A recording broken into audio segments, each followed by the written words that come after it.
what has prevented the Yankees from winning the World Series when there's been, however many different teams who have made it to at least one World Series? Like, what do you think the biggest problem is that's preventing them from doing that when, there's been 13 different teams have made it to a World Series over the last 10 years? Lights fade out on the city skyline. Two towns drowning in their headlines. Stats can't save us, hopes run dry. We're all just fans asking why. Misery loves company, and we've got plenty to share. New York's crying, Philly's screaming, and no one left to care. Fanatics and analytics, where hope comes to rot. Hey everyone, welcome to episode 73. This is not a great episode.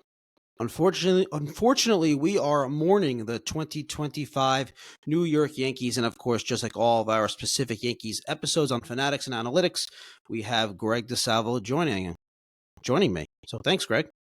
Always a pleasure, Andrew. Always look forward to it. Just wish it was better circumstances this time around. Yeah, maybe like a month and a half later, and it was, let's celebrate the 2025 Yankees championship. But hey. Yeah, that's a pipe dream. Eventually, we're going to be able to do that. It's going to happen. I don't know about that. Long time. So we're recording this on Saturday. The Yankees season ended on Wednesday night. I was at the stadium I broke my rule of not going to elimination games. I regret it. This is why you should stay disciplined to your rules. I was there. It was terrible. We're going to talk about the series. We're going to talk about this overall 2025 Yankee team.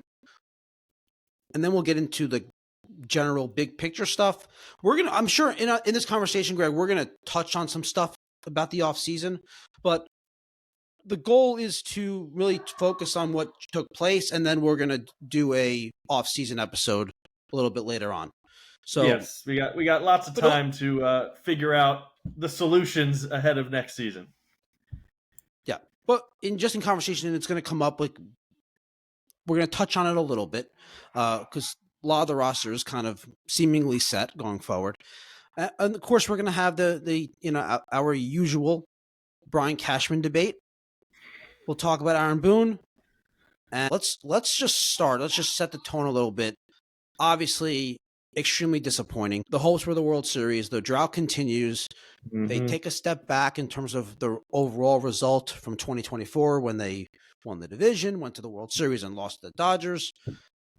I would say that and we'll get into it, they took a step forward in terms of the whole roster construction and building the roster and fixing the weaknesses from last year.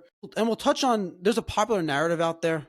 I see it on traditional media. I saw it on the Fox postgame from A-Rod about how the Yankees need this major philosophical change. I know you've been in on that for a while now. What are your, let's start, overall feelings on the season.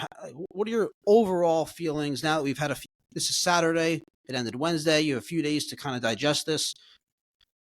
Tell me about your overall feelings. Yeah, overall feelings, I think, the fact that it's a couple days later, it's not as fresh. But more than that, I think that this is kind of what I was expecting. That stretch in the middle of the summer and kind of into the late summer and up until roughly September when they started playing well against, better teams. Late August.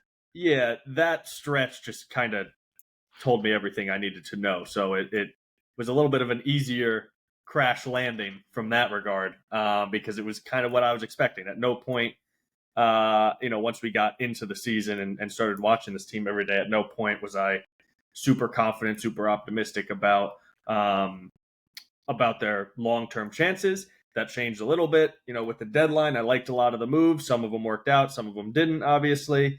But thought that they had a good deadline that addressed some of their major needs. It just didn't, quite play out. But once they had that long elongated stretch where they were just awful and couldn't beat anybody and were just playing terrible baseball, in my mind, that was kind of like, that was what this team was. And they were going to go through better stretches and whatnot. But Yeah, so it was kind of what I was preparing for the last few months. So that like the summer months, which have become a thing the last couple of years, where they come out strong, then they stumble for a couple of months in the summer, and then they finish strong. You're not able to get past. You were never able to get past what you saw for the bulk of the season, June, July, and most of August. And I'm with you on that. I agree. I think a truly great team doesn't have 3 bad months. Like that's not. And in that, there's some things that I think I might surprise you if you talk about this. I know a lot of times we will do it again where we debate philosophy, we debate Cashman, we debate a lot of things about the roster, about a lot of things about the organization. I think I might surprise you with a couple of things that I actually do feel strongly about that they should really get better at and take more seriously. And just for starters, I'll just say one right now is this whole like trial and error thing that they do during the season. Like it's almost like they felt like, oh, we got the division, we're cruising. Let's try DJL a third. That's ridiculous. You can't. I almost forgot that they went into the season with him. If they didn't try DJ legitimate role. If they didn't try, let's try DJ LeMahieu at second base. That's what I meant to say. Yeah, they put him at second base, put Jazz out there. If they didn't do that for a couple of weeks, they probably would have won the division. They probably would have won one extra game. If they, and we'll get into all this stuff, but like you can second guess every decision in there when especially when you tie and it comes down to one game. But like sticking by Volpe for months at a time when he was the worst hitter in baseball and has been for basically his entire 3-year career. And the worst defensive player in baseball during that period. So yeah, there's decisions in there where it's just like, you are a little bit quicker to act during the regular season, and all of a sudden, that series is at home. You didn't have to, Luis Gil isn't your game one starter. Max Fried's pitching at Yankee Stadium and not in Toronto. Like, if you're playing Toronto still, obviously, but a lot of things change if you win that division. And yeah, to your point, it seems like they can be kind of slow to react because it is a long season. But it comes back to bite you when you're competing with a legitimately good team in Toronto. I agree. I do overall like the roster. I like the team. I love the starting pitching going forward. We'll get into that. We'll get into each aspect. My overall feelings are it's a very good team. It's a flawed team. And the area that I really think they improved defensively. They improved their base running. They got more athletic. There's a popular narrative that the Yankees aren't, they need to, stop getting it. They got to get past this like home run or nothing type of philosophy. And I think the Yankees have been moving past that. They brought in a lot of speed. They brought in athleticism. They brought in contact. Cody Bellinger's supposed to be this big contact guy. Doesn't strike out. He didn't strike out all season, but he had a really bad postseason and obviously struck out as the last out of the series. Yeah. So I think part of that is just fluky, short, small sample postseason baseball, and part of it is the Yankees need to get a little bit more into it, but not necessarily a complete philosophical change. But anyway, let's break down the series before we get into big picture stuff again, because we already kind of touched on it. But let's break down the series. The offense was anemic. It was Judge. McMahon had a good series, but Judge was the only one that was actually really good. Yeah. And then you had Max Fried, your ace, get absolutely rocked. You had your number 2 starting pitcher who had a great season, surprised you, had pitched some really big games this year, came through in some big spots. Carlos Rodón also got rocked. And then they had a chance in game 4 to come back down 1 run, and Jazz Chisholm Jr. botched an easy inning double play, and that really cemented the game. Yeah. That's a very fair. That's a very fair synopsis. Judge was the only person who consistently hit. Obviously, when your starting pitcher, when your 2 best starting pitchers get bombed early in a game, makes it very tough to come back from. They obviously did that in the Rodón start. But you're starting behind the 8 ball, and then when you have a bullpen that you don't necessarily trust, and for the last month, it's like any given day, Bednar was kind of locked in as the guy that you trusted the most, at least for me. And then for the past month or two, it's been a revolving door of who that second go-to guy is. Nobody ever Devin really Williams became that guy though. By the end, he was good in the playoffs. Obviously, his in the last game he let up a run. But generally speaking, by the end of the season, he was good. Inherited him, right? Was it? Yeah, I guess He came in. He came in after the Jazz booted ball on that double I thought play. he was pitching and for then the he gave Jazz booter, but whatever, it doesn't matter. No. Anyway, so when you have when you have your top two starters who you're relying on to keep you in the game early, and hopefully give you length, because you don't have a bullpen that you don't fully trust, or you don't trust the depth of the bullpen, if you will. It just became too big of a hill to climb when you let up what Max Fried let up 7 runs or whatever it was in 3 innings. I don't even remember what his final line was. For sure, nothing good. For sure. That's for sure. Yeah, I just the lineup just I've said this a couple times now. More of a joke, but like Stanton had too good of a season, so we didn't get playoff Stanton. He had just too good of a regular season. He was due for one of his really bad slumps, and he just happened to have it at the wrong time. Although he did hit the ball hard a lot in the playoffs, I think he got a little unlucky, but that's kind of what Stanton does when you don't run at all. Yeah. So he hit the ball hard, and no you're one else, right? kind of at the mercy at that point. You're not Exactly. creating any hits from Stanton, that's for sure. And then the Volpe had the strong start, to the wild card series, but he showed who he is as an offensive player. Just awful. Was good. I got to give him credit. It was good defensively. The over the shoulder catch was nice. The bunch of good plays against the Sox. Yeah, a bunch of good plays against the Sox. Yeah, he turned that double play from Devin Williams in the Red Sox series in Game 2. That scoop on the bad Jazz throw. Yeah. So he by the time the playoffs came around, he was a plus defender, at least watching it. Just kind of eye test. But he's the worst offensive player in baseball at this point, and that's really bad. Fact, and it has been his entire career. So yes, he can get hot for a 2-week stretch, but he's a really, really bad, detrimental offensive player. Yeah, dude, and obviously I would never disagree with that at this point, because it would be absurd to even try to disagree with that.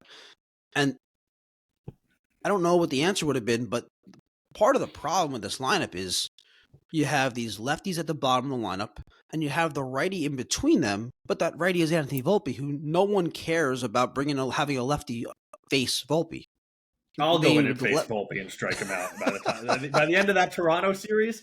I could have struck Volpe out on 3 pitches. Yeah, and I don't know if Caballero would have been a better option.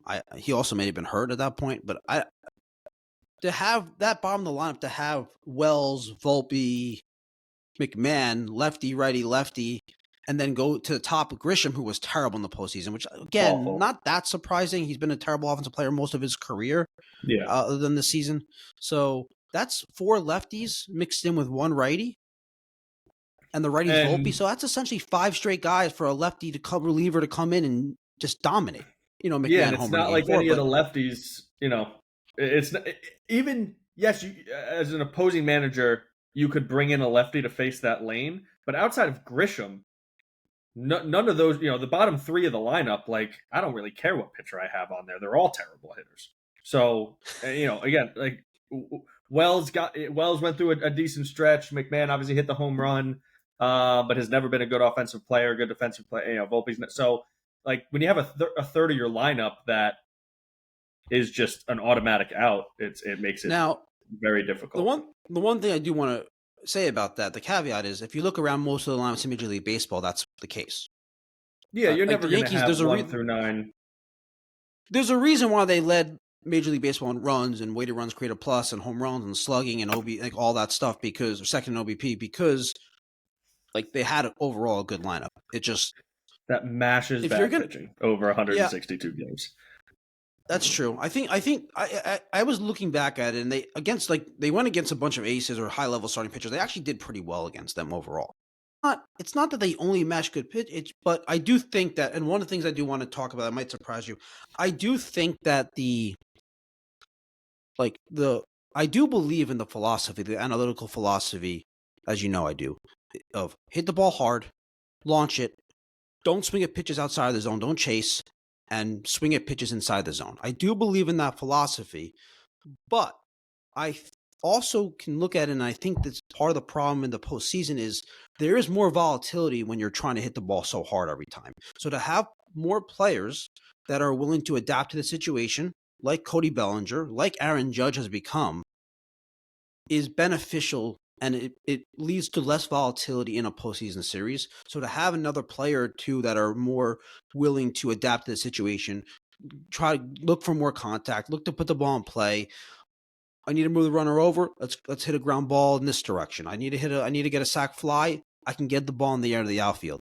I think that impact. I don't want a whole team like that. I don't think like what the Jays are. I don't believe in the Jays year to year to be a good team. I do want more of that in this Yankees line. I agree with nearly everything that you just said. I think with Toronto, the drawback of their offensive lineup is that they don't have enough power to score in bunches frequently, super frequently like the Yankees do. But the Yankees can, put up a bunch of home runs, put up a crooked as we saw number, this year, 6 exactly. runs in the first inning. Yeah. So, and it's kind of like, you hear this in football a lot, and it's the same concept with baseball, where like in football, it's hard to matriculate the ball down the field five yards at a time. Like you need chunk plays because inevitably you're going to have a penalty or whatever that brings you behind the sticks, and then you have to punt. So for baseball, it's very similar. Like it is hard to string together a bunch of consecutive base hits where you don't have that big play, if you will, or that home run. So I agree with you there on Toronto.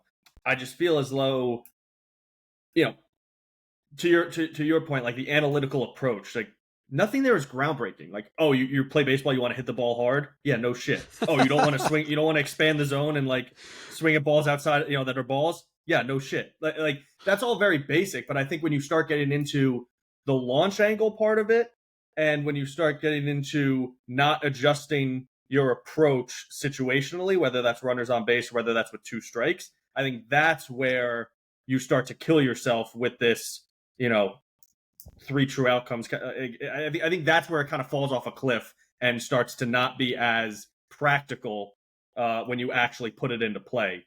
But I want my hitters hitting the ball hard and controlling the strike zone and not expanding. Like that all is just baseball and has been for 100 years.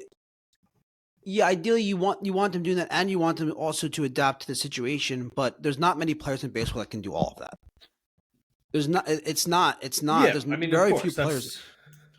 That's why Aaron Judge is Aaron Judge, and Juan Soto's Juan Soto, and so on and so forth. So well, yes, to a certain extent, though, like you could change. Every player in baseball can change their approach situationally. Yeah, but a lot of players don't have the skill set to do it. They're going to have varying degrees of success with that. But everybody has the ability to say, Alejandro Kirk, like I'm not striking out in this at bat. Like as we saw in the play, like I refuse. This ball is getting put into play no matter what. So from the kind of the mental approach to it, that's 100% controllable by every single player in baseball. The results of that are obviously going to vary drastically based on skill set. But if the results are bad at that, then they probably should just not do that particular player, right? Like if a player's not good at that, like just be who you are. Try to hit the ball hard. That's just who you are. Let's not force you to do something you're not good at. Okay, that's fair. That's not a type of player that I think leads to winning baseball. I agree with you, and that's the type of player that you like, though. You like Jazz. I do like Jazz for certain things, and he drives me insane. I want to talk about Jazz. I actually want to talk.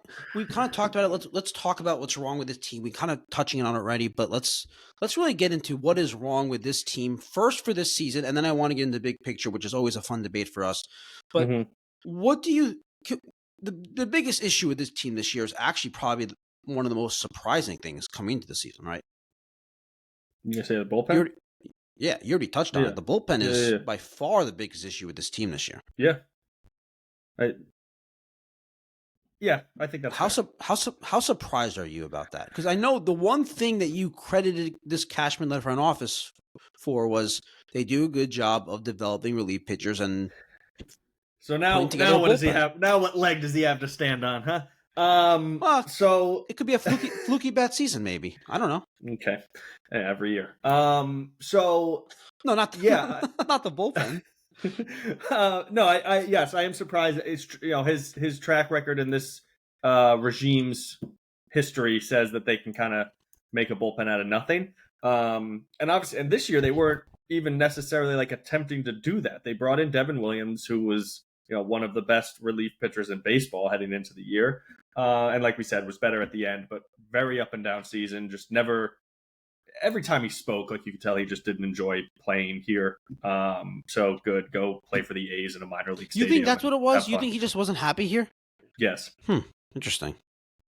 So yeah, so I mean, you going into the season, it looked like that was going to be a strength. Obviously, you bring in Devin Williams, you have Luke Weaver, who was great to end the year, and it just didn't materialize like that. So that was surprising, and like you said, you can chalk it up as a fluke year. And for relief pitchers, I tend to subscribe to that philosophy a little bit more than like baseball as a whole, because you can have elite relief pitchers from one year to the next who go from great to awful. Dude, to can I great, tell you something? It's very hit or miss. Go ahead. I had to share something about Devin Williams with you. I don't know. You probably haven't seen this. It's probably more frustrating than anything, but I'm going to tell you anyway. One, fielding independent pitching FIP, which is basically they do it on a scale like ERA. So imagine like a 2.61 ERA, 2.99 expected ERA.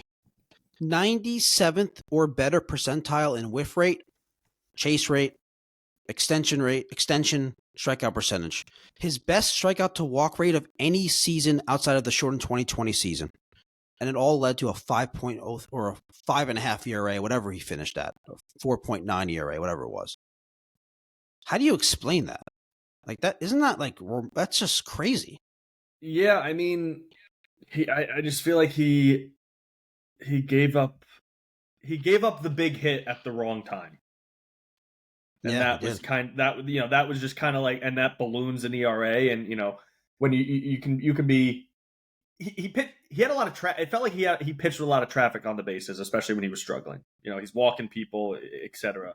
And the defense was bad for him, and then he'd give up the big hit. Exactly. So I think it was kind of to your point, like a perfect storm of, hey, he shouldn't be, the results shouldn't be as bad as they are.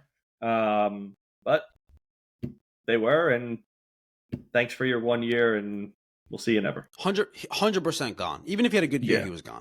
But yeah. So, especially after the deadline. Gone. Like, they brought in 3 relievers who under contract and Duvall under who were contract. all controllable.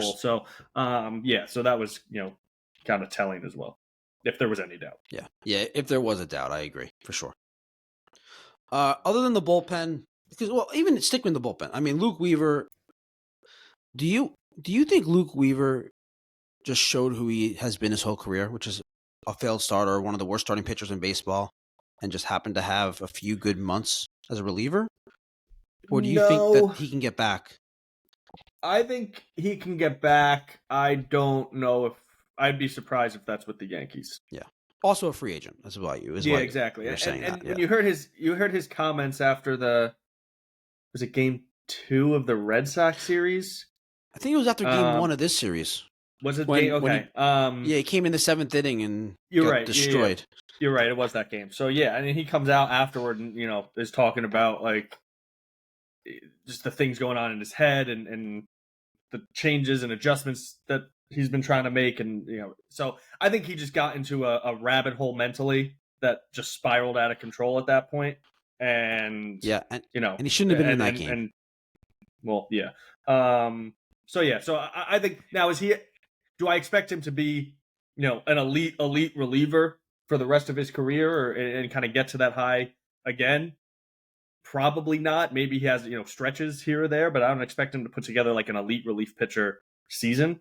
But I don't think he's, to your point, like, oh, this is just a failed starter who got hot for a couple months. Like I think he can be a good late inning bullpen guy on a good team, but not necessarily one of the elite relievers in baseball like he was for kind of the end of last season. Yeah, no, I agree.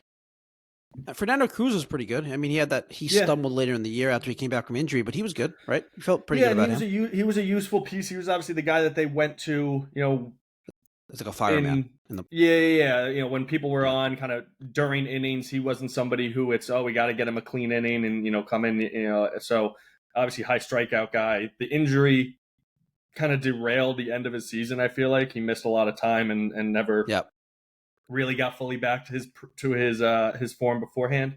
But yeah, good piece. I like him in the bullpen, and can definitely be useful going forward. Anyone else worth mentioning in the bullpen?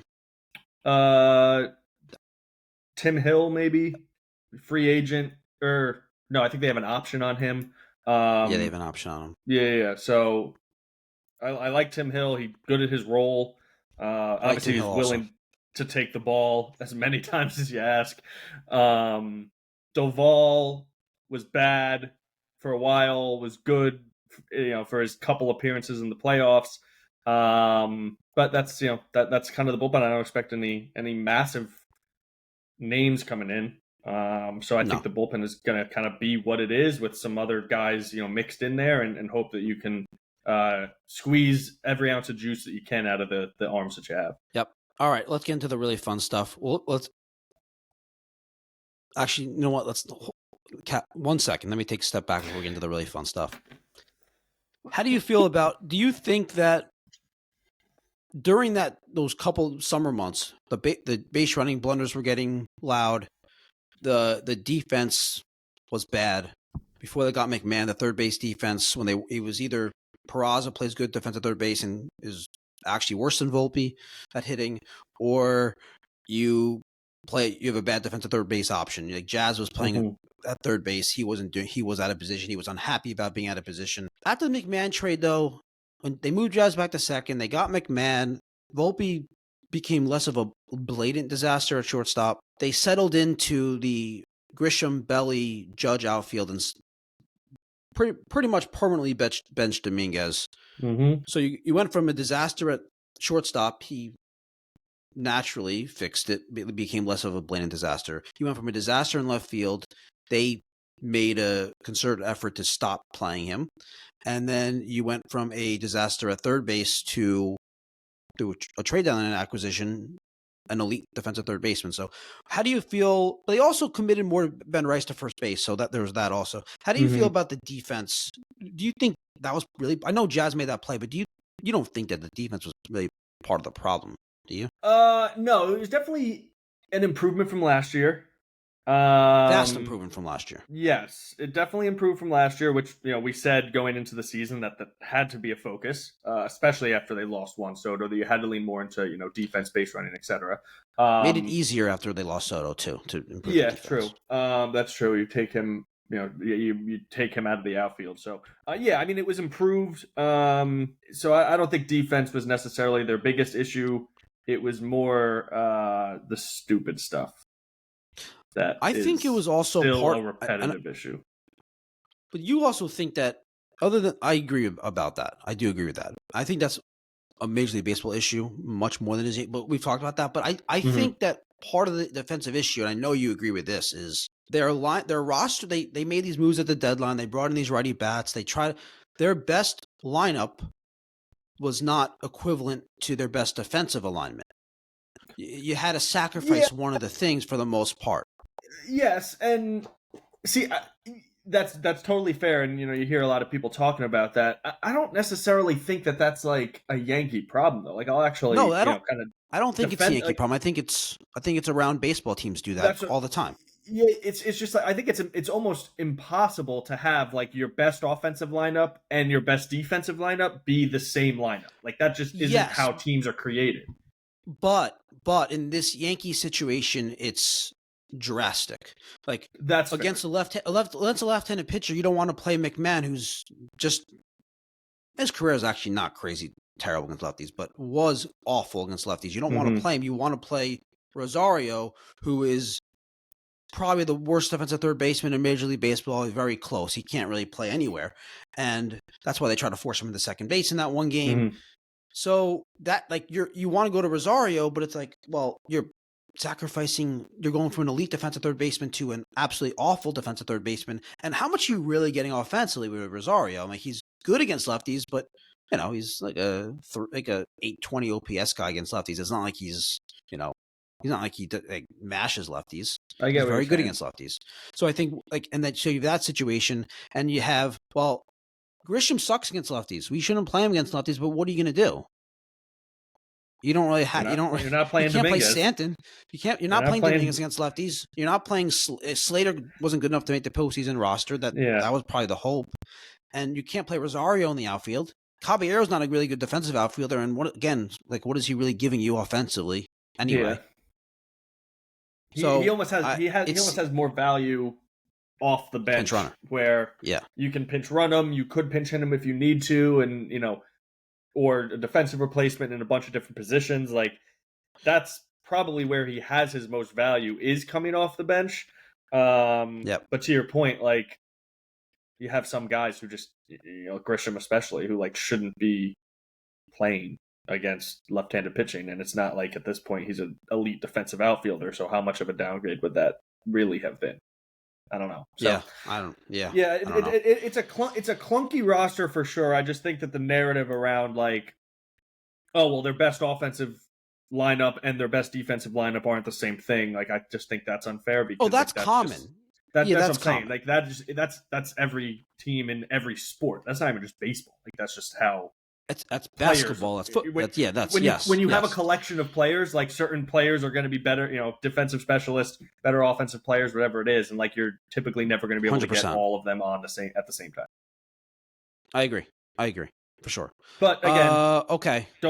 I don't want to defend the roster construction as a whole. I just think that part of it is like, okay, that's just sports. Yeah.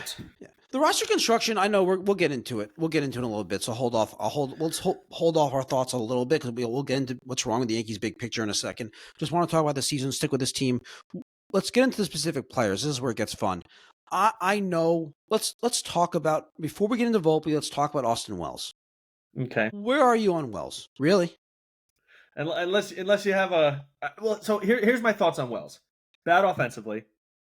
Was pretty good last year, kind of settled into a cleanup role, and was surprisingly pretty effective toward the end of last season, which gave me some optimism going into this season. And I think on our preview episode, I believe I said something along the lines of like, you can win a World Series with Austin Wells as your starting catcher. I still believe that. You don't?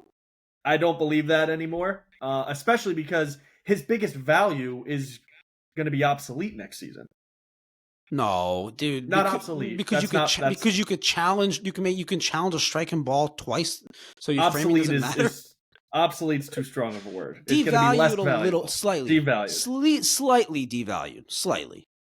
You can challenge it like twice a game or something like that, right? Like, it's not. But I think it's the same as the regular challenger. If you get him right, you keep him. So if you have Aaron Judge who's right every time, and I think he has unlimited challenges if he gets everything right. I think it's the same as challenging a play. Maybe I didn't. I don't know. We neither one of us know for sure. But it's an interesting point, and I've been saying that I've been saying for years now that this shouldn't be something that they can challenge. This should just be how the strike zone is. We shouldn't be letting the human eye try to judge if something's.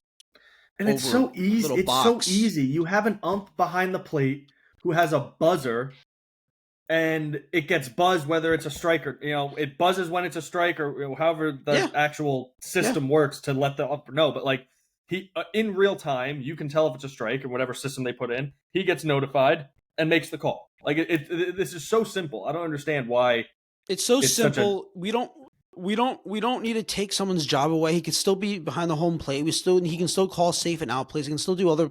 He can still be, and he's still making involved. The strike. He's still making the call. He's not getting criticized or judged for being wrong. It's just not his discretion. He's relaying the information. How many times? He's a baseball manager. It's the same thing. So there you go. I was going to say, we're already doing it with managers. Let's do it with us. How many times do we need to see Aaron Boone yelling at the umpire back and forth about strike and balls? Just you don't just see that anymore. It will still be entertaining, even though he's not. It's not even up to the ump. Oh God, yeah. So where were we? So, but Austin Wells. So you're right. Yeah. Obsolete isn't fair or accurate. Devalued slightly. We can argue about how much of an extent. Bottom line is they need a right-handed hitting catcher who can play. I think Austin Wells he grades out as one of the best framers in baseball. So as long as that is important, which as of now, it's still going to be the most important thing for a catcher, and then throwing guys out pop time, all that is probably going to be second. Maybe working with pitchers is probably actually first. I should probably say that, but that's harder to measure. I'm okay with Austin Wells as the catcher because for two reasons. One, because like I said, he's good defensively. The pitchers like working with him, and he's on a pre-arb league minimum contract. And when you're building out a roster, it's good. That's good to have. You're having a solid catcher.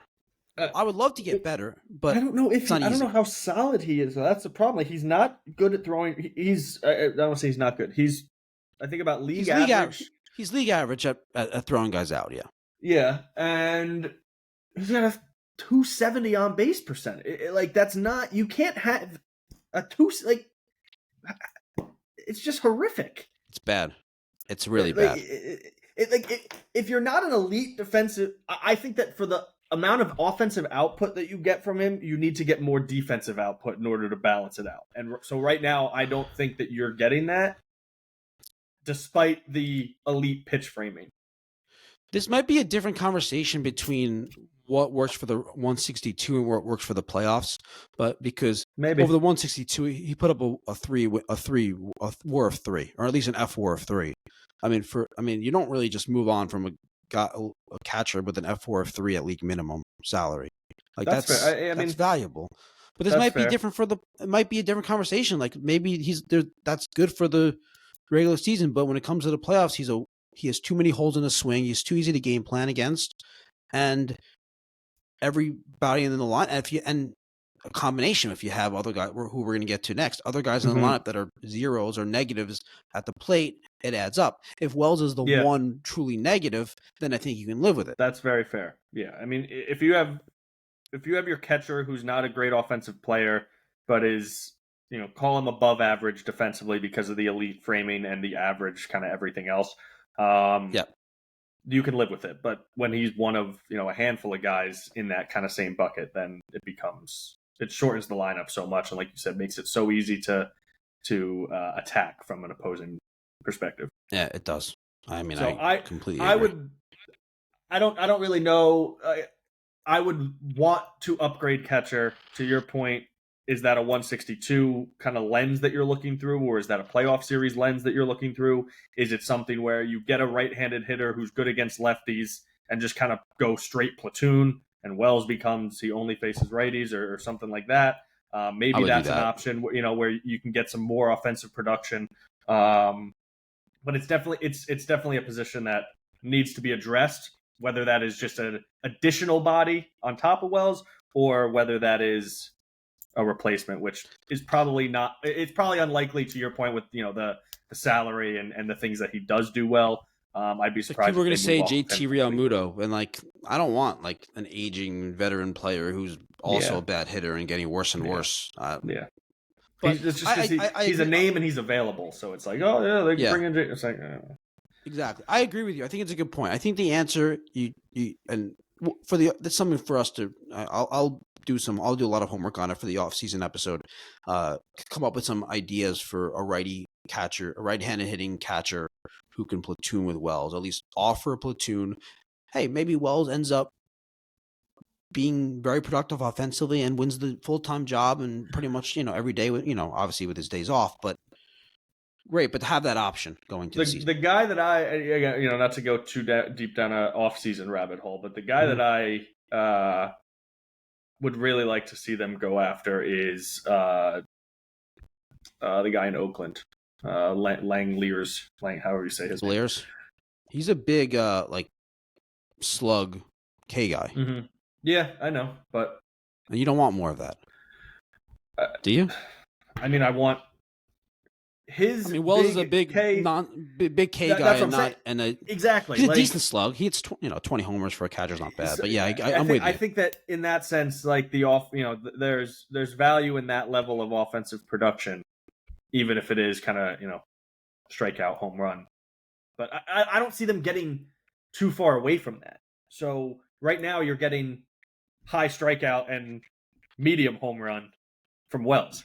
So if you do something where Langeliers is much better against left-handed pitching and he can play more against lefties, certain righties who might have reverse splits or whatever the case may be. I think that could be a good balance there, just in order to kind of throw two resources at the catcher position. I'm with you on the concept. I'm not with you on Langoliers because he ran into a bunch of stuff this year. Like the underlying metrics are bad. He's a big K guy. He chases. He's also graded out as a really bad framer. I don't know. I don't think he's the guy I would go after, but I agree with the concept. I do really agree with the concept that they should have a right-handed catcher that either is good, that has good splits for lefties, at least can hit lefties, at a minimum. But it also has to be a good defensive catcher. You can't. Yeah, but I don't know how bad of a, like, he's not a bad defensive catcher. He's not an elite defensive catcher, but he's not a bad defensive catcher. I would have to dive into him a little bit more to say that. I mean, it's a very surface level analysis, and for me to look up his framing is in the 29th percentile and his blocks above average are 40th percentile, and like I don't know. But yeah, no, that's super fair, and call him an average catcher. He's an above average offensive catcher, so he had a 536 slug this year. So yes, I agree. But if you look at, but you could say that's a peak season. Like if you look at his numbers this season, he had an 861 OPS. Well, last year he had a 738, and the year before that he had a 681. So is he really, like, if you get him, what would you expect? So probably somewhere in the middle. But anyway, so so catcher's definitely something to look at, but I don't think necessarily the biggest gaping hole that should be obvious to anybody who watches Yankees games. Let's talk about Anthony Volpe. Before, I know what your opinion is. Just say it anyway. He's not any good and should not be on this team. I think it's too far gone at this point. And you cannot, even if he's on the team, that's taking it to the nth degree, right? You cannot go into next season with him as your starting shortstop. Well, dude, the thing about it, just real quickly on that point, that's not going into next season with him and Caballero. That's not the answer either. Like, you need to address shortstop, and that is not in the current major league clubhouse. He can't be a bench player. If he's not the starting shortstop, he shouldn't be on the roster, because on the bench in the major leagues, if you have 4 position players on the bench, one of them is a backup catcher, one of your 3 other bench players need to have a strength. You need to have something that they have a certain skill you go to. Volpe, what's his skill? He's not very fast. He's elite defensively, man. He's elite. Is he Aaron Boone? Is he elite? So he doesn't have a specific skill. He doesn't hit lefties. He doesn't hit for power. He doesn't hit for contact. He's not a good base stealer. He's not a good base runner. He has no value as a bench player. So if he's not your starting shortstop, he just can't be a player on your bench. There's no value in that. You don't have a starting shortstop that, like, we'll give him 2 days off a week and hopefully we'll play. No, like, there's no value. So if he's not the starting shortstop, he's off the roster. But I do want to say something about him. This isn't a defense of Volpe. I'll preface this so you cannot get upset with me when I'm saying this. Okay. I'm not defending Volpe. I'm defending what I think is critical thinking. And I've noticed fans, specifically New York fans, I assume it's true in other, especially like big markets, but in New York, sports fans have this thing where they love to, they always find one player on a team to blame for everything. And when something goes wrong, they just blame him. And think about this. From 2004 through 2009, it was A-Rod. It was always A-Rod's fault. Yankee fans hated A-Rod. Anytime they lost, A-Rod. Then it was, for a number of years, it was Aaron Hicks. It was Giancarlo Stanton. Then Stanton had this couple big postseasons, and you and other Yankee fans were like, oh, I'll never say anything bad about him again. So now you need someone else, so it becomes Anthony Volpe. I challenge, and this is true with Knicks fans, for some reason they kept blaming Julius Randle. Every time they lost, Julius Randle, I hate Julius Randle, it's him. They trade him, I hate Mikal Bridges. Now it's Bridges. Like, everyone has to have this one player that they just blame and take out all their frustration on. So regarding Anthony Volpe, he's a horrible player.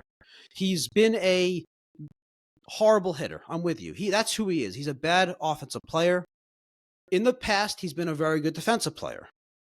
This year, he was an absolute disaster. Not even just metrically, analytically, he was a disaster, a blatant disaster where he couldn't throw the ball.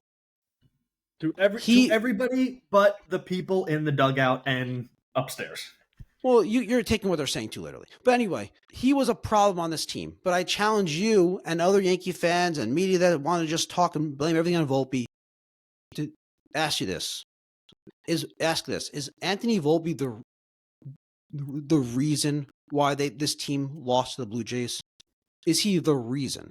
Not is he part of the reason? Is he the reason? The answer is obviously no. He's not the reason. So let's just calm down.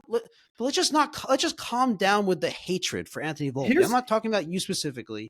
Everyone just calm down with the hatred of him. It's too much. I agree with the premise. I wholeheartedly agree with the premise. Where I'll push back is I'll speak specifically for the Yankees, obviously, because to your point, like I don't know how it is in other cities or other fan bases, whatever it is. But for Anthony Volpe, you mentioned Aaron Hicks for Aaron Hicks as well. And I can't speak intelligently to the A-Rod years because I was younger and it wasn't the same. So, but it was loud. It was loud. It was loud, sure, but a different type of loud. Like social media wasn't a thing back, so it's just different. But if we talk about Hicks and Volpe specifically, the reason that I'll speak for me, the reason that I always honed in on those two players and have focused a lot of the hatred, I don't think it's hatred, but criticism, is because they represent something bigger about the front office and about the organization. So I think that it's not even necessarily about the players themselves. It's about what they represent and the flaws that I believe that the organization has that are, what's the word? They materialize in the form of Aaron Hicks and Anthony Volpe and how those people are handled. It's being stubborn. They deemed a player. They identified a player as for certain based on the skill set or whatever it is that they believe in, and they were unwilling to come off that player until an extreme amount of time where they were way too patient and maybe stubborn, depending on how you look at it. You would definitely look at it as stubborn. Mm-hmm. That's really what it is. So it's more it's an organizational thing, not it's not your hatred for Volpe. For me, it's not the player specifically. It is for you. Again, it's the circumstances around the player, but that's it then falls on the criticism then falls on the player. But what I'll say about the stubbornness, etc., it's not even just the stubbornness about it. It's the defiance to your fans. Like the way that the organization, and Aaron Boone's the mouthpiece of it, the way that they talk about these players or about these decisions, it's so patronizing to fans. The Volpe one's extreme though. The way they defended Volpe every night. I'm watching the games. Sure, I'm not getting paid $1 million to be a parrot of whatever the people above me want me to say. But don't sit there and tell me that Anthony Volpe is an elite defensive shortstop. Anybody with two eyes who's ever watched baseball could watch this season and tell me he's not an elite defensive shortstop. So when there's a defiant about their positions and they talk to you and the messaging out of the clubhouse is basically no, you don't know what you're talking about. No, you simple fan, you could never understand the levels of thinking that we know. It's just so disrespectful and patronizing that again I think that fuels some of the vitriol toward Volpe because of what he represents. It's no, dude, this is not working. Just admit the mistake and move on. And don't tell me that, no, I don't know what I'm talking about or I don't know what I'm looking at. It's obvious to everybody. Just admit it and move on. So I think that's where a lot of the focus comes from on, the Hicks and the Volpe players is no, you just don't know what you're talking about. No, we know better. We know better. You're right. We're right. You're wrong. You don't have any idea. It's okay, dude, just stop. So this kind of leads into my next question, which was we wanted to expand on what's wrong with the Yankees in general. And I'm assuming this is a big part of what you think is wrong with the Yankees. If you think you do think something is wrong with the Yankees, you think it's Brian Cashman, right? Do you think it's Brian Cashman acquiring the wrong players, or unwilling to trade prospects, or what do you think it is specifically that he does? I think Brian wrong? Cashman's biggest flaw is is internal evaluation. Meaning determining what you're doing is not working and do something different? Yes. Yeah, I think that's fair. I think like holistically as an organization, I think that's fair. And then I think on a player basis as well. Like, okay, so like, let's Volpe's not the answer. Let's move on. Yeah. Type of thing. Or, we can't acquire a proven, pitcher that could have helped us in Luis Castillo at the trade deadline because Anthony Volpe's untouchable. Oh, we can't go out and, and I'm not saying that these were the answers. It's just, again, the way of thinking of like, we can't go out and sign a Trey Turner or a Corey Seager because we have this, generational Italian kid from New Jersey who's going to come in and, be our answer. It's just like, you're looking at I believe that they have a history of looking at their own players through rose-colored glasses, and that clouds personnel decisions because of it. Okay, I think that may be true. I think it's those specific examples. I understand the concept. I can push back on those specific examples, but yes, the concept. I agree with what you're saying. I understand what you're saying. There's been many cases of that. They acquired Stanton and then they didn't go after Bryce Harper. When I don't know if that was the wrong decision at the time. It was clearly the wrong. It has played out where it was the wrong decision. It's turned into the wrong decision. That's fair. It's turned into the wrong decision. Really, you just don't know what's going to happen with a player's free agency. You just don't know if a player's he might sign an extension. You just don't know. And if this player Stanton coming off MVP season is available for very little, you just have essentially just money. Yeah, well, it is just money. But then when the money prevents you from doing other things, it's not just money at that point. Well, at the time, it wasn't like, just the money; it was the position because Stanton was an outfielder at the time, and Bryce Harper was an outfielder at the time. Now they didn't have the foresight to say, "Oh, Bryce Harper can play first base." Maybe he didn't want to. I don't know what. I have no idea what kind of. Could Stanton have played first base? Can Aaron Judge eventually play? Like, that's part of your job. Is to it's like They went out and got A-Rod. They went out and got A-Rod when they had Derek Jeter. Were they sitting there saying, "Oh, well, we already have a shortstop. We can't go get Alex Rodriguez"? It's like, no, we'll move. We could look at him and say, okay, he's probably going to move to third base at some point anyway. Let's speed up that timeline. So, and with Cashman, like, I think a bigger issue, and this feeds down to Boone as well, who I am done with.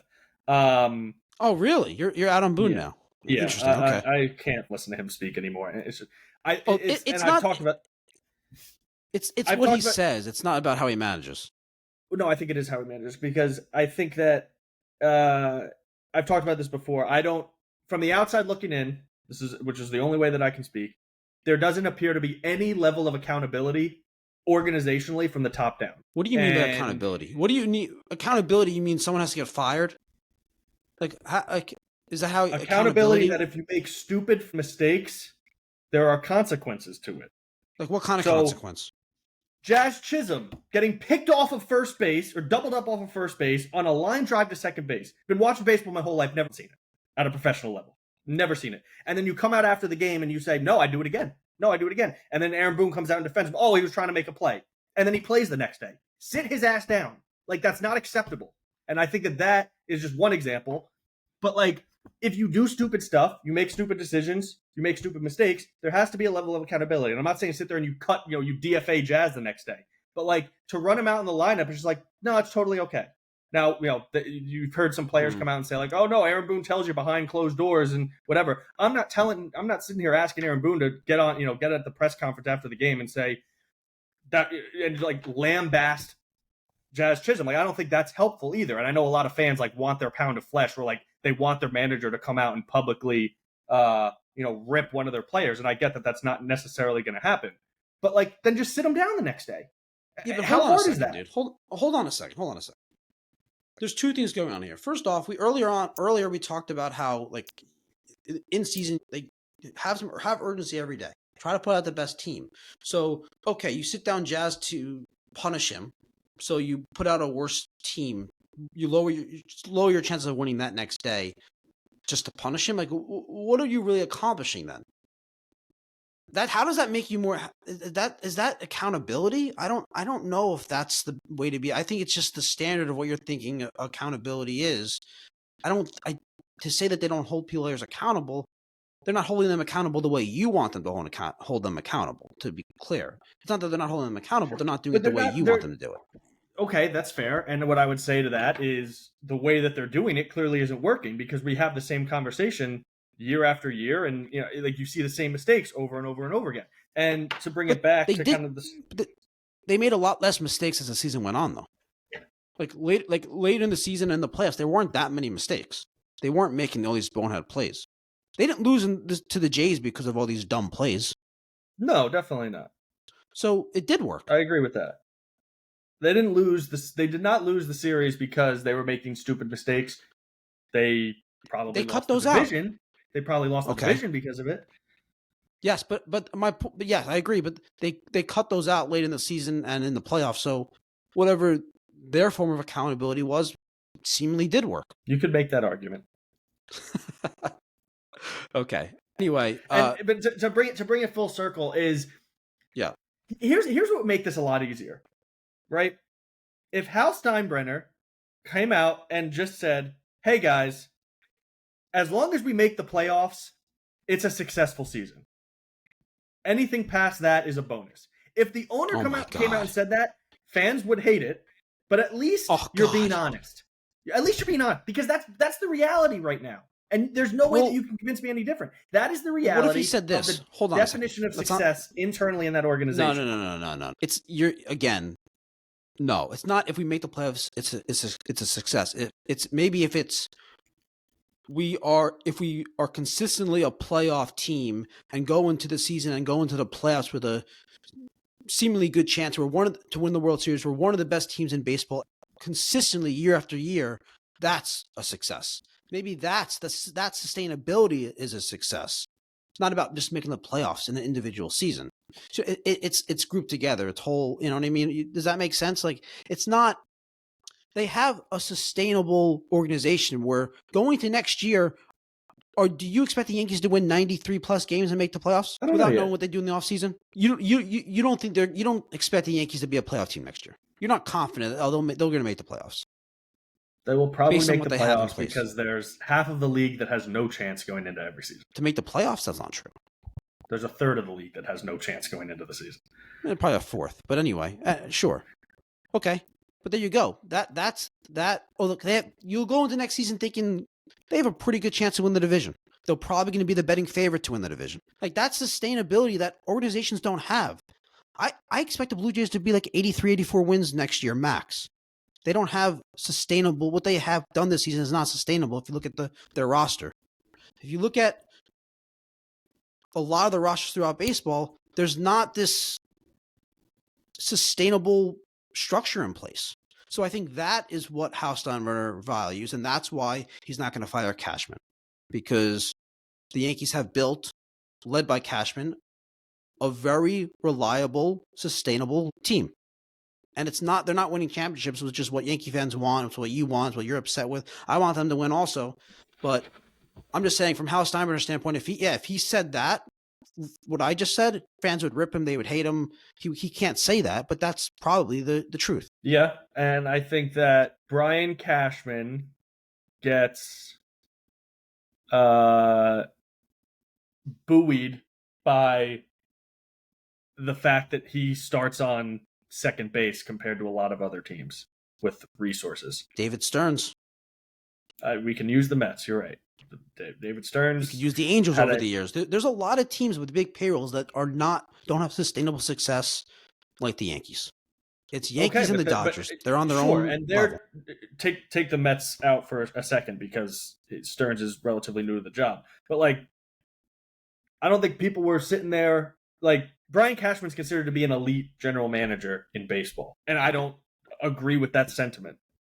That's fine. I know you don't. That's fine. I think that he is a average general manager who then gets bumped up because he has such an advantage with what he's working with over a lot of the rest of the league. So nobody was looking at the Angels and saying they have this payroll and they're achieving what they should achieve. No. but nobody was sitting there saying like it's a very well-run organization, their GM's doing a great job. Like that's not acceptable. So if you have that level of resources, like you need your criteria of success should be higher, in my opinion. Yeah, and it is higher. It is higher. Yes, it is. Not high enough. Okay, so you want Boone out, but more importantly, you want Cashman out. I only want Boone out if there's a change of philosophy. Because if they replace Boone, it's just going to be Boone 2.0. It's going to be the same person. It's going to be yes. If Cashman is leading the front office and making the managerial decision, it's going to be someone else that you don't like. Probably. Yes. Yeah, I mean I agree with that. So but do you fire Boone just to hold someone accountable, so you can be accountable? They didn't win the World Series. We didn't meet our goal. Fire someone. Maybe. Don't you think that's a little? I mean, look, I wouldn't be upset if they got rid of Boone. It's not that I blame Boone. It's not that I have an issue with Boone. But I mean, I don't think a change is necessarily a bad thing when you're not changing something that I deem as structurally important to the organization. I don't think Boone's holding this thing together. I think moving on from Cashman, the risk of that to me is not worth the reward. Whereas the Boone risk, there's like very little risk to it. I think that's fair. I disagree that the risk at the Cashman level is not worth it, personally. But I agree with your sentiment that like if you took Aaron Boone out and replaced him with somebody else, it's it's going to be the same thing. So I don't. Dude, you did some research on Brian Cashman's development of players or roster build, right? And you compared it to development of players. I know that we've had that conversation, and again, that's kind of like philosophically speaking, what are you teaching these kids in the minor leagues? So tell me about what your research regarding Cashman. So what I did is I looked at the last 10 seasons, and I did it on Cashman and just on the team as a whole.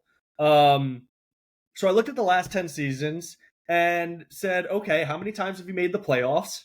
How many times have you won the division, made it to a championship series, made it to a World Series, won the World Series? And what was your average payroll during that 10-year stretch? And I Hold just on wanted one second. to see... Yep, go ahead. Repeat that one more time. Let me make sure I understand. Repeat that one more time. Okay. So I looked at what's the criteria? So I did two things. I looked at team level success and general manager level success over the last 10 years. All right. So over the last 10 years, I looked at teams. How many times have you made the playoffs? How many times have you won the division? How many times have you made it to a championship series? How many times have you made it to a World Series? And how many times have you won a World Series? Okay. And I looked at the same data set for general managers over the last 10 years who have had at least a 5-year tenure as a general manager. All right, so same criteria. And then I looked at average payroll during that time. And what you find is that the Yankees are in my opinion, good, not great team success-wise. And Brian Cashman is a good, not great general manager when you factor in... So do you have like the numbers on this? Or you kind of just looked at it and... No, I have numbers up and I kind of created a scoring system of, I did a couple different versions where, okay, here's one where, if you make the playoffs, you get a point. You win a division, you get 2 points. CS is 3 points. World Series appearance is 5 points. World Series win is 10 points. But that might overvalue the World Series win and not give enough credit to, consistently making the playoffs. So I recalibrated that. That's fine. Scale, if you will. Okay. Keep going. Let's look at Brian Cashman. And let's look at the scale where a playoff win this is going to weight, consistently making the playoffs higher and kind of reduce the value of like having won a World Series in that time. So playoffs are worth 3 favors points. Brian Cashman. Exactly. So playoffs are worth 3 points. World Series wins are worth 8 points, and then kind of in between there. So Brian Cashman, he's been a GM, all 10 of the last 10 seasons, obviously. There have been 30 GMs that have had at least a 5-year tenure over the last 10 seasons. Half of them never accomplished anything, so throw them out. So we're looking at the top 15 here. Okay. Brian Cashman's made the playoffs 8 times in that 10 seasons. They've only won 3 divisions. They've made it to a championship series 4 times, World Series once, no World Series wins, and have an average payroll of $229 million over that 10-year stretch. And when you adjust kind of the point system to, factor in payroll, essentially, Brian Cashman places 7 out of 15 of those GMs in terms of total points. So you got Andrew Friedman at the top and so on and so forth. And I'll let you kind of ask me questions because I'm looking at a spreadsheet and I know you can't really see it. So tell me how I can kind of better explain what data I'm looking at. But like I said, the bottom line is it seems like you're telling me that based on this criteria, which I do want to ask, I guess I'll call it poke holes in the criteria that I think would be more interesting to adjust it. But It seems like you're telling me based on your criteria that he's the 7th best general manager in baseball. And the fact that he's... If you if you put a heavier emphasis on winning World Series, puts him to 9th. If you look at the Yankees as a whole, they're kind of right around that, 6 to 10, 6 or 10, depending on weight of, playoffs versus World Series, basically. So how many of these GMs have been the general manager of the same team all 10 years? All but 2. Anyone else? 2 of the 15. Which 2? Billy Beane. He wouldn't be in the 15, right? No, Dombrowski and the guy in Atlanta. Anthopoulos? Yeah. He was so the 5-year tenure, the 5-year tenure is combined. Okay. Oh, I see. So Anthopoulos probably grades out as like number 1 or 2 here. Second behind Friedman. Okay. Yeah. Friedman. Yeah. Okay. That makes sense. Okay. The reason I'm asking because if your tenure is not all 10 years,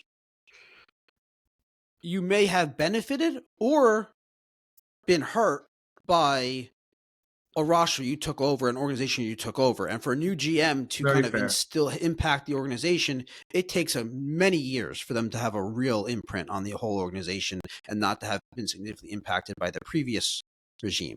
So that's where I would wonder how much that influences. Hello, Brian Cashman. We had to go back, 25 years for that, but you're proving my point a little bit here with that comment. I am? How? That he inherited all of his championships outside of 2000. Well, I'm not judging Cashman based on the World Series he won in 1998 and 1999. I know, but that is something used to defend him for sure. The fact that he won all these rings. Yeah, I would never use a championship 26 years ago to defend or to my analysis. That's good. That's because you're smart. But no, I agree. I agree with what you're saying. Yeah, that if somebody was a GM for 5 years, it influences that criteria. I also have one more question about the criteria. Yep.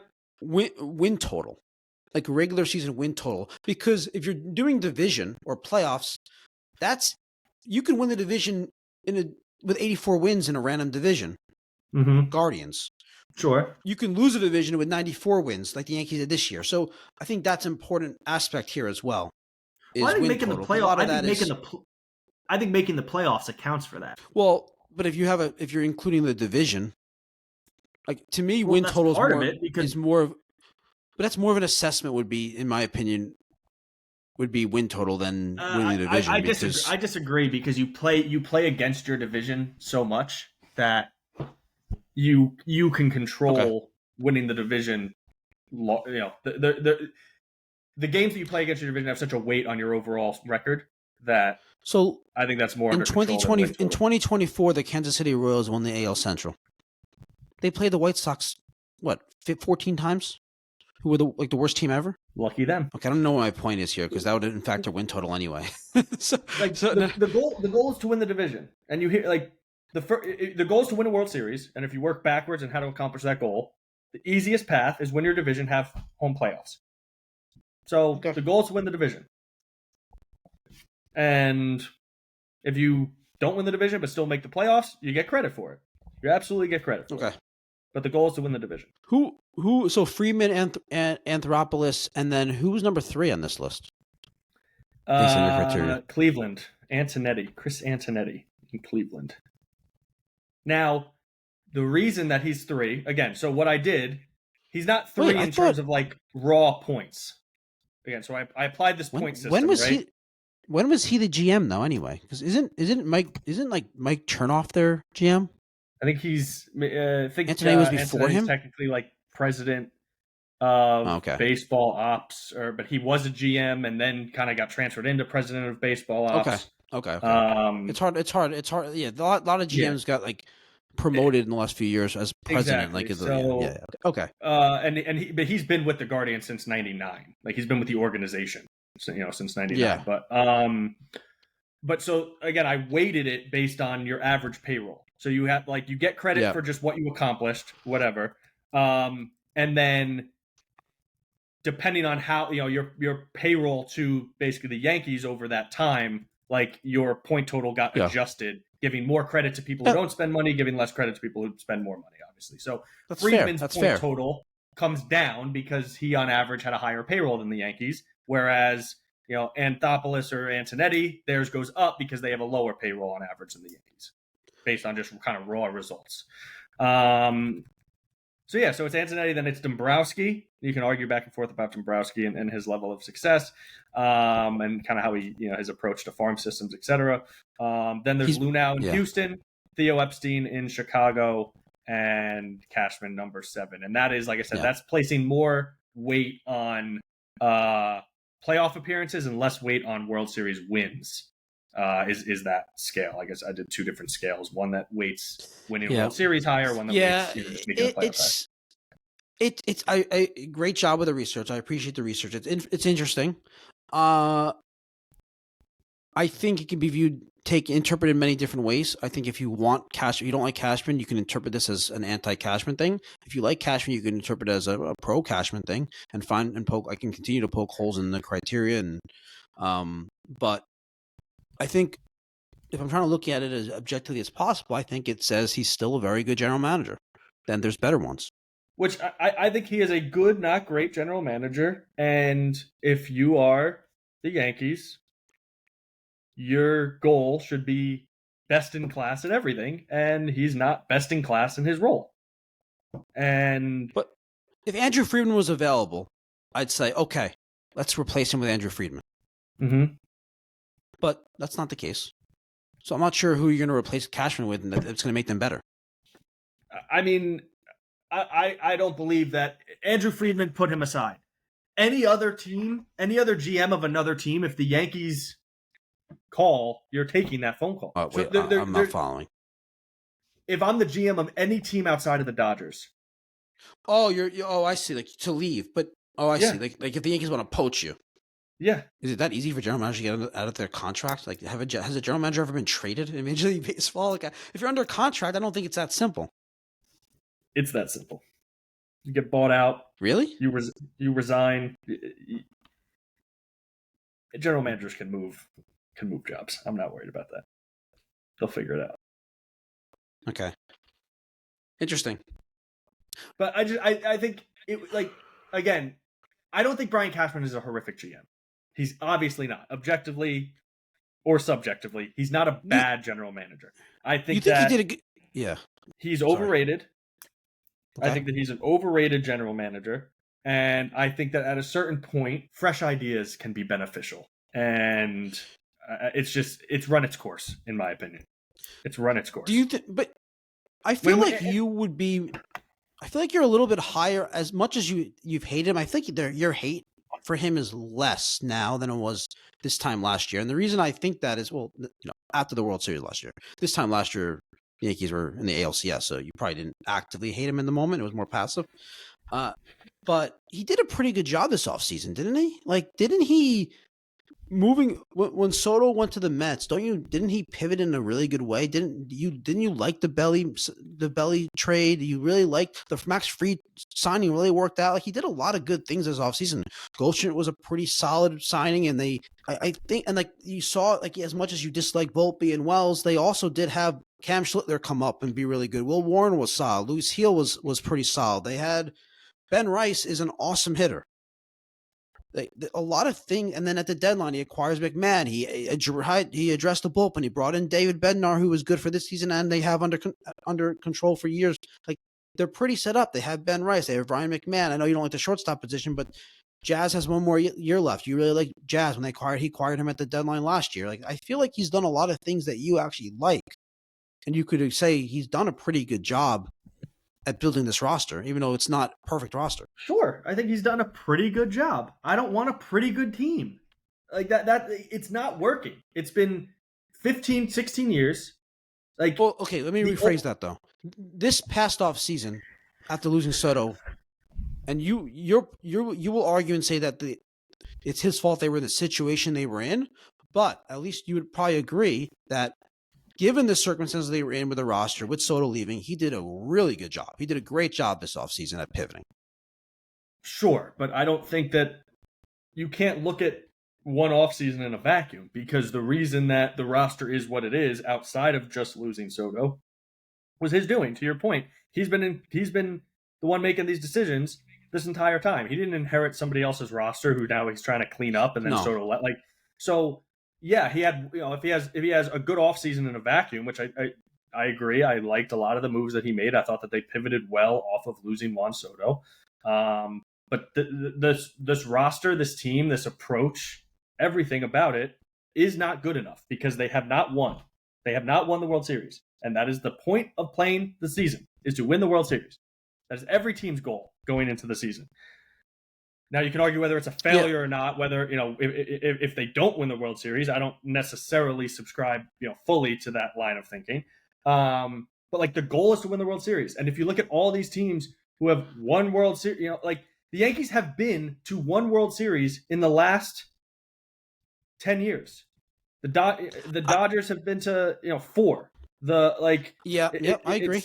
The Dodgers have been to 4. The Astros have been to 4. The Braves have been to 1. The Guardians have been to 1. The Cubs have been to 1. The Red Sox, the Rays, the Nationals, the Rangers, the Royals, the Phillies, the Diamondbacks. Like, these teams have all been to the same number of World Series that the Yankees have over the last 10 seasons. So, like, it's not working. It's not working. They're making the playoffs, but they are not. Those teams have all had really. Those teams have. But those teams, you don't use those. Don't compare those teams, because those teams have all been bottom teams in the standings. They've all been terrible teams that have had rebuilding stretches. So that's a big part of this. One, you don't want the Yankees to be a last place team that misses the playoffs 4 out of 5 years and then has one great year, wins 85 games, and makes a fluky run like the Diamondbacks to the World Series. That's not what you want. So don't compare that to the Diamondbacks. You don't want them to be like the Diamondbacks or the Texas Rangers. You don't want them to be one of these teams that has this fluky season, and then other than that, they're just a bad organization year to year. That's not what you want. Compared to the Dodgers, fine. You want them to be the Dodgers. That's what you want. That's the goal. I mean, yes, that should be every team's goal. The Dodgers, they're not even close to that level. The Dodgers are the best team. The Dodgers are the best organization. Everybody should be striving to be the Dodgers. I don't think there's anything crazy about it. I agree, but if you're not that, to just blow everything up and go in a complete direction, understanding that only one team is the Dodgers, seems like... How about being the Astros? Missed the playoffs this year, devastated by injuries. But how about being the Astros? They've been to the playoffs. They've been to the playoffs 9 of the last 10 years, more than the Yankees. They've won their division 7 times. They've been to the championship series 7 times. They've been to 4 World Series. They've won 2, and they've spent 71% of the money that the Yankees did. But before that, they were picking at the top of the draft for 5 straight years, losing 100 games. So you have to factor that in. Okay, and they can't spend money. But anytime they had a good player, they had to move off them. They had to move off of Correa. They had to move off of Springer. They had to move off of Bregman. They had to move off of Cole. They had to move off of another pitcher. Sure, they got to get super, super high end talent because they were bad for an extended period, but then they couldn't keep that talent long term. And you could say that's a blessing potentially because they're not saddled with bad contract. But there's a give and take. The Yankees can afford whoever they want, whatever they want. And the Astros had the opportunity to be bad and get a bunch of players. But there's always a counter argument there. So I don't think the Yankees have been again, they make the playoffs every year. Amazing, and I'm going to sound like a spoiled Yankee fan. But it's about the pressure. It's about this. There's not when you're trying to win every year. It makes it more difficult to build a long, big picture roster and build up the roster construction you're going to have issues. You're going to have players that are aging and declining. You're gonna make mistakes when there's always this need to build the best possible team or try to win a World Series this year or try to be an elite. So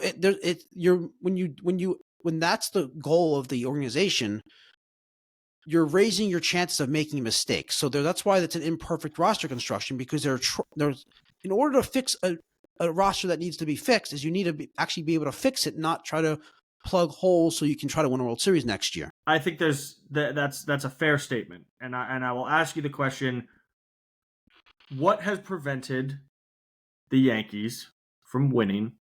Let's not even say winning the World Series. What has prevented the Yankees from getting to the World Series more than once in the last 10 years? But obviously, it's been 16 years when there's been however many different teams who have made it to at least one World Series.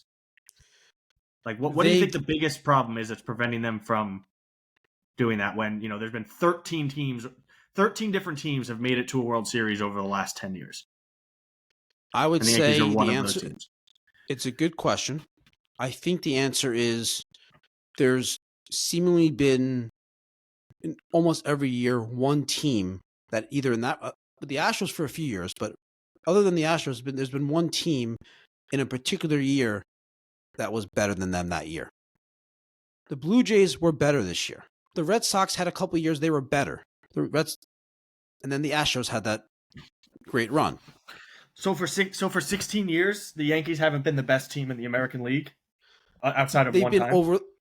Over the 16-year period, they've been the best team because they've been consistently one of the top 2 or 3 teams. But I think individually, there's been a better team every year, except and then there's obviously in the playoff series there's some chance, there's some randomness to it.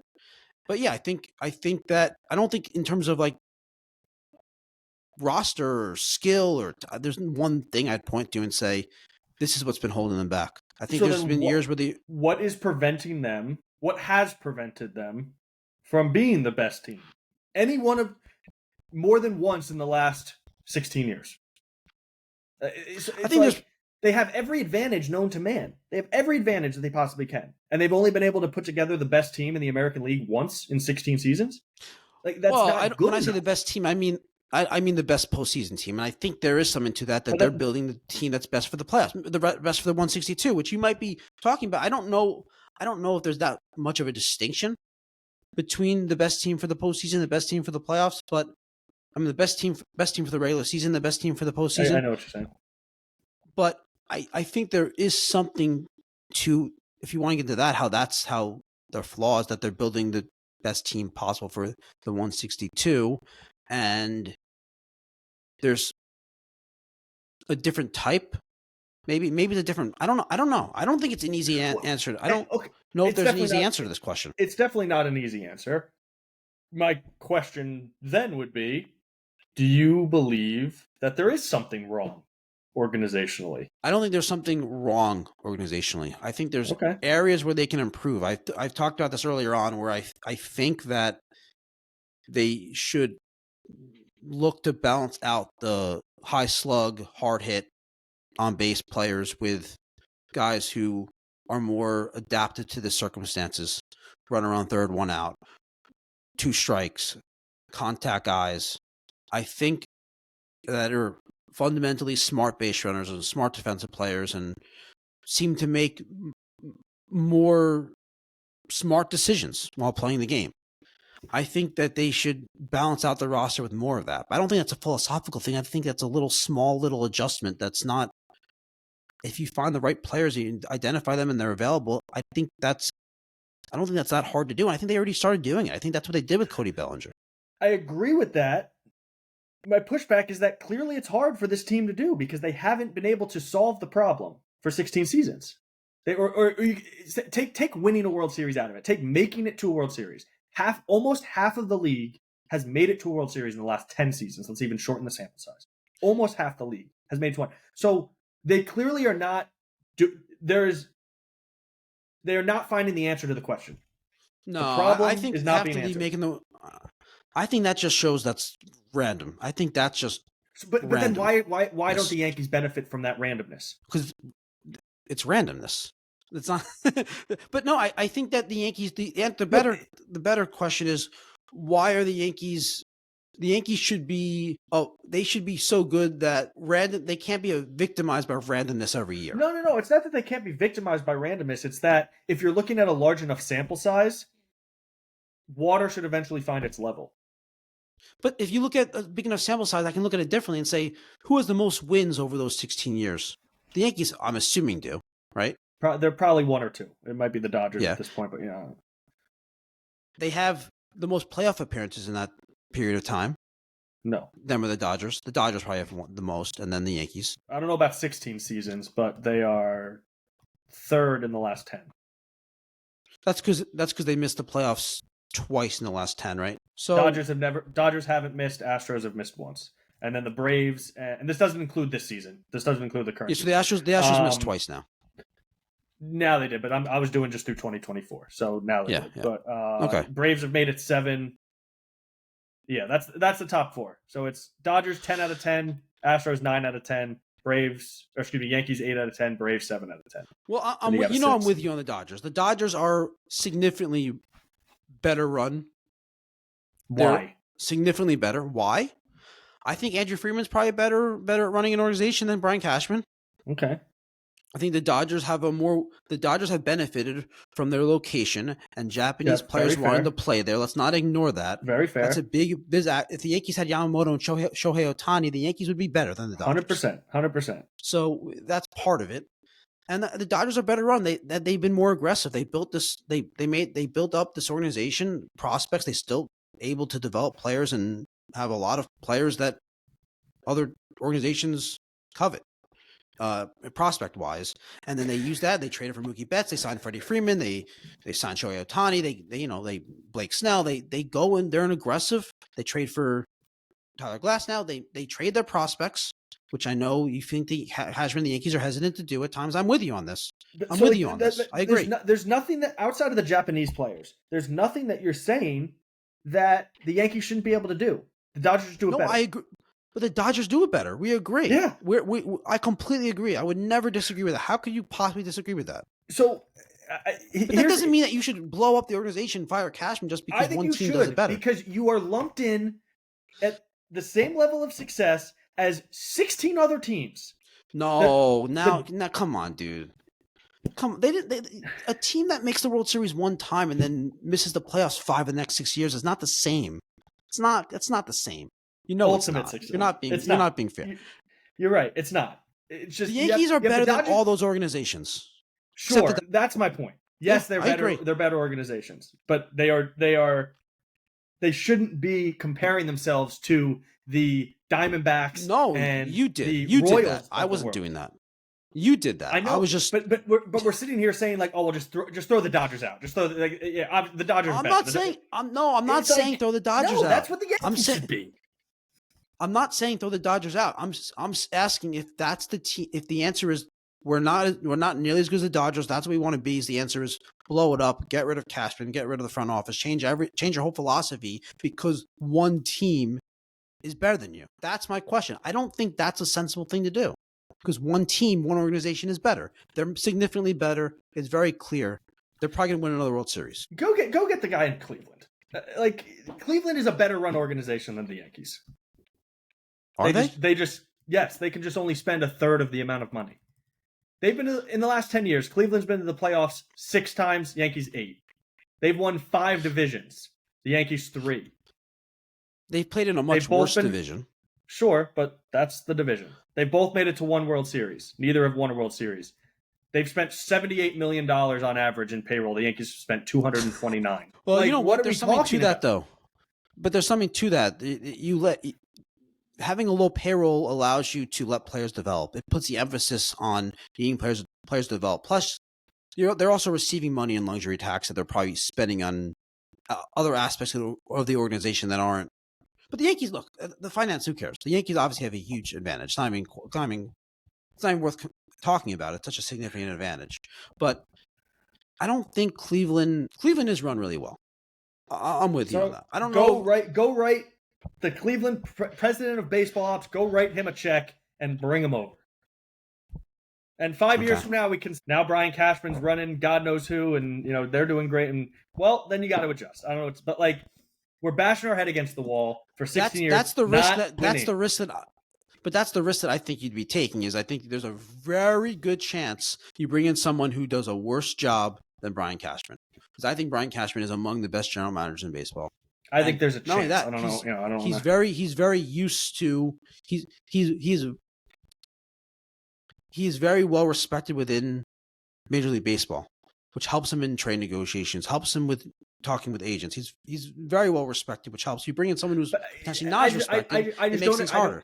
I agree with that. I don't agree with the premise of not making a move. Not only because of that. That's only a small factor. I think it's time is the bottom line. I think it's like I just feel like it's not a small sample size at this point. Clearly, your philosophy and the moves that you're making and the decisions that you're making is not working. Bottom line. Well, that's the part that I think not only the Yankees disagree with, I disagree with. I think it's the end result's not what we want it to be. There's something that needs to be adjusted, but I wouldn't say it's not working.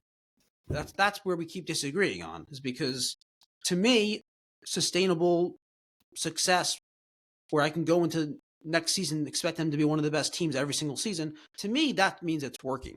But I understand you're saying they haven't won a World Series in 16 years. It's not working. That's how my biggest point. My biggest point is that the sustained success shouldn't have as much weight because of the discrepancy in resources in baseball. Now, if there's a salary cap and a salary floor after next season when there's a lockout and they miss a season because they're like, okay, it's kind of a different conversation. But when you have such a large discrepancy in baseball, you being able to beat out teams who spend a third of the amount of money as you, I don't think should have as much weight as some people give it. How many World Series? Okay, they bring Cashman back, obviously, right? You know that's going to happen. So Cashman's back. Next 5 years, they make the playoffs out 5 years. They win the division 3 times. They win 1 World Series. Is that good enough over the next 5 years? Highly successful. Okay, so that's pretty reasonable. Yeah, okay. That's extreme success. They've won the division 3 times in the last 10 years, so I'd be surprised if they rattle off 3 out of 5 going forward. But I think they're really. I mean, one last thing. I have some closing thoughts on. I want to share some closing thoughts, and I want to get your opinion on this. I think we're going to do an off-season episode. We'll dive into players they should acquire, who should replace Volpe, if he should be replaced. Obviously, you think he should be replaced. I would love to replace him, but we'll talk more into that. We'll get deep into we'll get the free agent options, the trade market. We'll talk about the Yankees on free agents, qualifying offer for Trent Grisham, re-sign Cody Bellinger, things like that. Luke Weaver, Devin Williams. We'll get into all that. But for now, I just want to close this out. I just want to talk about the place that the roster is in going forward. Mm-hmm. I think I'm excited about this. I think the Yankees are in a good place going forward. I think the starting rotation is very exciting. We got Max Fried. You'll have Garrett Cole coming back in probably June. Carlos Rodón. You have Cam Schlittler. How can you not be excited about Cam Schlittler? You got Luis Heel. You got Will Warren. You got Clark Schmidt coming back at some point. That's a really good starting staff. I don't know. I'm not expecting anything out of Clark Schmidt next season. I'm going into next season thinking that anything you get is a bonus for Clark Schmidt. That's fine. Going into the season assuming him as a zero. He's going as a number 8 starter anyway, so that's fine. Yeah. So I agree with that. That's a good starting pitching collection of starting pitchers. Agreed. The relief pitching is a little bit of an issue, but you go into the offseason with you got Bednar locked up, you got Duvall locked up, you got Cruz locked in. That's a pretty good. It's a start. It's a good start, good core to build around. And then in terms of positionally, you got the second best player in baseball as your right fielder. You have disrespectful. You have just call him the best. Shohei Ohtani is the best player. Come on. Yeah, but it's disrespectful to judge. It's just the truth. Here's what you have to do when you're talking about Aaron Judge. Best player in the league. Best player in the league. The best player out of the normal humans in Major League Baseball. He's the best player in the league, and people can decide what you're talking about, whether that's American League or whether that's Major Leagues. But okay, he's the best player in the league. But I think I do want to take a second as we're wrapping up kind of the 2024 season or 2025 season to appreciate Aaron Judge because he is I love Aaron Judge. He's so arguably good. the greatest right-handed hitter in baseball history.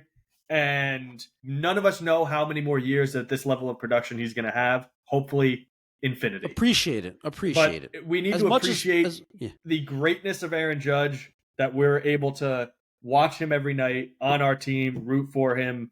And it's amazing what he does night in, night out. And he's unbelievable. And I don't think people are realizing how historic what he's doing is. I agree. It's people aren't. They're not realizing it's incredible, and we could put to bed this nonsensical that he can't handle the postseason right now. You're good to say that, right? Now we can. That's nonsense. Okay, good. The double look back after the home run. So the infield's in a good spot. You got Judge in the out. You got Judge obviously anchoring the outfield. The infield in a good spot? Let's go over it. So Ryan McMahon is the third baseman, right? He'll be back. I'd assume. We're gonna the shortstop. I know we're gonna get into on our off-season episode. That's really the area that they need to improve on. Jazz, going to his last year before free agency, his last year of arbitration, they could move on from him. They could let it play out for the year. But at least going to the off-season, they have a good player at second base. There's some things I don't like about Jazz, but he's a very good player. He's a flawed player, but he's a very good player. And he kind of has the profile that is game planned against in the postseason, and that his weaknesses really show up. Yep. And at first base, I think it's pretty clear that Ben Rice is the first baseman going forward. I know everyone doesn't like his defense. I don't like his defense, but look, Ben Rice was a catcher. He's played about a year of first base in the minors, and he's barely played first base in the majors. This year, first half of the season, he was a DH. I believe there's no reason. I believe that Ben Rice can be developed into a league average defensive first baseman. He's an awesome hitter. Can he be a league average defensive catcher? Maybe. I don't know if I'd want to do that. That's a good question, and we can dive into that more in the offseason episode. I think that's a good question. He destroys fastballs. He's really good against righties. He's a league average hitter against lefties. At least he was this year. I think if you look at when you're watching the games or looking at the metrics, he actually hit into a lot of bad luck this year. He actually could have had much better numbers. He hits the ball really hard, really consistently, takes his walks. I love Ben Rice. I'm excited about him. And and I know we already talked about the catching situation, but that if you have a good defensive catcher and you could fix the other gaping huge hole offensively in the infield, then that should be fine. So I think the roster construction, my point is there's a lot coming back. The roster's in a pretty good spot that they can make a couple tweaks, a couple changes, and be going to next year as a really good team. I agree. I agree that it only requires a couple. I don't think they need to have a bunch of moves. I don't think they can improve this roster around on the fringes though. That's so, and I don't know if we. No, you want to improve. Here's what I want to bring in a right-handed hitting center fielder. I'm ready to move on from Grisham. Okay. I want to get more into that. I want to bring Belly back, but I also understand that you got Dominguez. I don't know what his trade value is right now because he's a switch hitter who sucks against lefties, and he's a horrible defensive outfielder as of now. Now he's young, he's fast, he's athletic. I think there's still a potential for him to develop into being a solid defensive outfielder. Yeah. 2 minutes. Yeah, and this is kind of going full circle to organizational philosophy, Brian Cashman, player development. It factors all that in. How is Jason Dominguez not playing left field in the minor leagues? When? During the season? In the minor leagues. They're just now realizing that he's not going to be a center fielder when he didn't play making the major league roster. How many games did he play in the minors overall? I don't care. I don't care how many games he played in the minors. That's not the point. He didn't play left field until he was on the major league roster. How do you allow that to happen? What do you mean? Ben Rice. How does he not play a bunch of first base in the minor leagues? How are they learning once they realize major league spring training? No, once they realized that the area where Ben Rice was going to the path to play in the majors, they started playing him at first base in the minors. For Dominguez, typically it's the same thing with when you have a young prospect, you play them at their primary position, a shortstop, center fielder, and then as they get closer, you make an adjustment. They didn't realize they didn't realize where they were going to want to play Dominguez in left field. As the roster develops, you recognize where the player should be. No, but this isn't a roster development thing. They realized Dominguez isn't a good outfielder. They didn't realize until he was on their major league roster that he couldn't play center field. So then they tried to say, okay, now learn in real time in your rookie season how to play left field. I understand what you're saying. It does seem odd I'm with you. They should have had him. He should have been playing left field earlier on. They should have realized it earlier on. The 2025 season in the majors should not be the first full season that Jason Dominguez plays left field, if that's his long term. Well, he didn't have a full season in the minors ever, though. That's my point. Right, you're right. He kept having injuries, and it's not. Never played left. That's part of his development, though, is that he's never really been able to actually develop because, I mean, you didn't want him playing left field in the minors this year, right? You wanted him on the major league roster. Or would you rather just had him in? Like, do you want to just go bring Belly back, bring in a center fielder, have Dominguez in AAA next year playing left field? Do you want that? No, I wouldn't. It's an option. They could do. They could do that. No, you trade him at that point. But you can't trade him right now. His value is not very high. I don't know if I necessarily agree with that. Dude, what he currently is a terrible defensive outfielder, and he's a switcher that can only hit lefty versus right. Mm-hmm. Like, if he has to become either a guy that can hit lefties or a guy that can play solid defensive outfield. I agree with that wholeheartedly, but I don't think that the rest of the league is sitting there saying, a guy who was a top prospect a year ago and showed that he can be a very good offensive player against right-handed pitching and is pre-arbitration. Yeah. I don't think other teams in the league look at, that's a valueless player. I think it's less value than he would have been this time last year, and I think it's potentially less valuable than he'll be. We're just going in circles talking about the same thing over and over again about internal evaluation. So, but yeah, I didn't mean to go up, but I was watching Jason Dominguez in left field all season and just thinking to myself, why is this the first time that this kid is playing left field? It is inexcusable and indefensible from an organizational standpoint. Yeah. Well, anyway, to bring it back to what you were saying. There are a lot of pieces. There's a good core there. I think that there's a lot of pieces. I do think they need impactful moves, not necessarily a lot of volume in terms of number of moves. But there needs to be a sense of urgency. You got Garrett Cole, who's 36 or whatever he is. Coming off Tommy John, yeah. Coming off Tommy John. You got Aaron Judge, like we just talked about, who 34. is as good of a player as you've ever seen in baseball, and he's 34. So, like, they shouldn't be looking at things through 5 to 10 year window. You got 3 years, and they should be doing everything they can for 3 years. Get Aaron Judge a ring. Yeah, I mean, I'm excited to talk about the offseason with you. Me too. I would love to replace Volpe. You have to. We'll have to get that episode out. Anyway, if they're a serious organization, Anthony Volpe will not be on the team.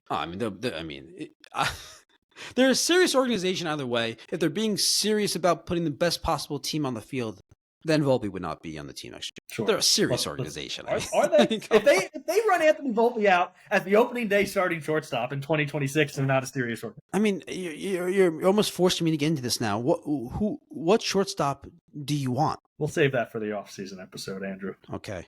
You don't want Caballero, right? He's not. He's the everyday shortstop. I agree.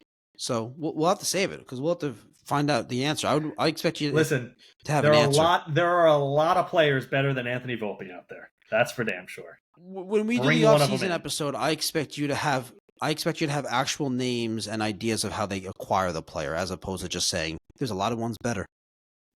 I mean, it's inarguable. And yeah, but until you actually talk about concrete options, it's just let's just get someone. Okay. Yeah, just get somebody. That's not a good enough answer from me. So I expect more. Well, I don't get paid $7 million to sleep in a sleeping bag on the New York sidewalk. So, all right, Greg, thanks for joining, man. Always a pleasure. Yep, always fun. We mourn the New York Yankees 2025 season. Everyone, please give us a like. Please subscribe. We'll see you next time.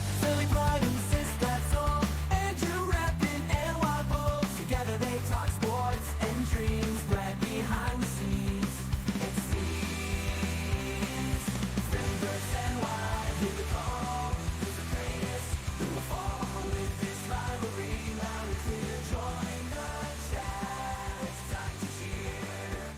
Sports and culture all in one. Catch the fire, feel the fun. Andrew's his that glad unite. Philly and Y in the spot.